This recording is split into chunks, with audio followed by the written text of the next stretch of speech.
Before there were gods, before there were men, there was a tree. The Norse called it Yggdrasil, an ash tree, eternally green, its branches spreading out over the entire world and rising up into the heavens. 3 roots reach deep below the earth, each one stretching toward a different realm. The name itself hides something. In the old tongue, Ægir is one of Odin's names. It means the terrible one. And Drasil means horse. Yggdrasil, the horse of the terrible one. In the old world, a gallows was called the horse of the hanged. That is no coincidence. This tree, more than anything else, was a place of sacrifice. But we will come to that. 3 roots, 3 wells. One root reaches toward the world of men, one toward the realm of the giants, one down into hell. At the first root lies the well of Urd. This is where the gods gather every single day to hold council. The water of this well is sacred beyond measure. Anything placed in it turns as white as the inner skin of an eggshell. 3 women live beside it, the Norns. Their names are Urd, Verdandi, and Skuld. Every single day they draw water from the well together with the white clay that surrounds it and pour it over the roots and branches of Yggdrasil. Without them, the tree would rot and die. They are the ones who set down the laws. They are the ones who weave the fates of men. The second root reaches into Niflheim, the world of primordial cold and darkness. Beneath it lies the well called Hvergelmir, and at this root, something gnaws, endlessly. The third root leads to the well of Mimir. All wisdom, all hidden knowledge is contained in these waters. Odin himself came here and asked to drink. Mimir set a price. Odin reached into his own face, pulled out one of his eyes, and placed it in the well. That is the cost of true wisdom. The tree is not empty.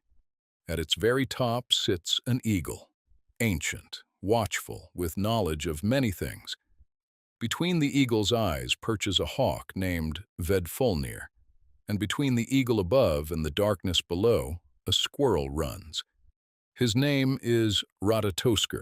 Up and down the trunk he goes, carrying words from the eagle to the great serpent Nidhogg at the roots below, and back again. But the words he carries are not messages of peace.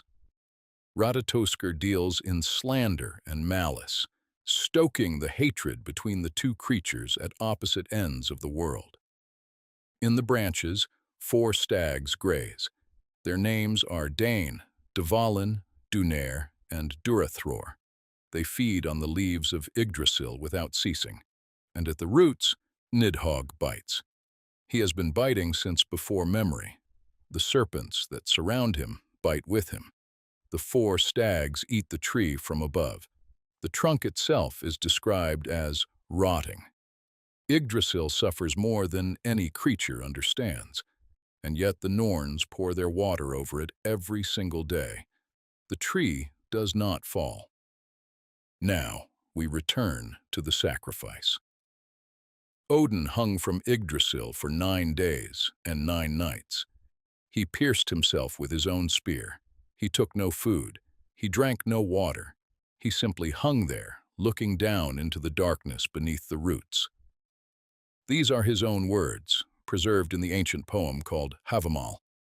I know that I hung on a wind-swept tree, 9 long nights, wounded by a spear, given to Odin, myself to myself, on that tree of which no man knows from where its roots run.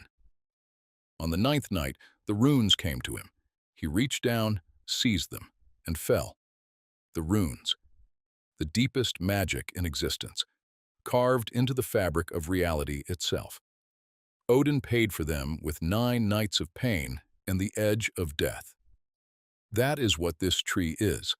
Not just the skeleton of the cosmos, not just the pillar holding the worlds apart.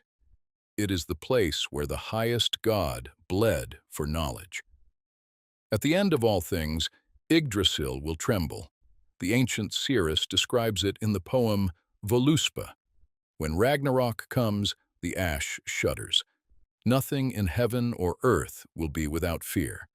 But after the fire, after the sea swallows the world, the earth rises again, green and alive, and two humans emerge from within the wood of the tree, where they had waited through the destruction. They walk out into a new world. They begin again. The tree that held everything together outlives everything it held. It was there at the beginning. It is standing at the end.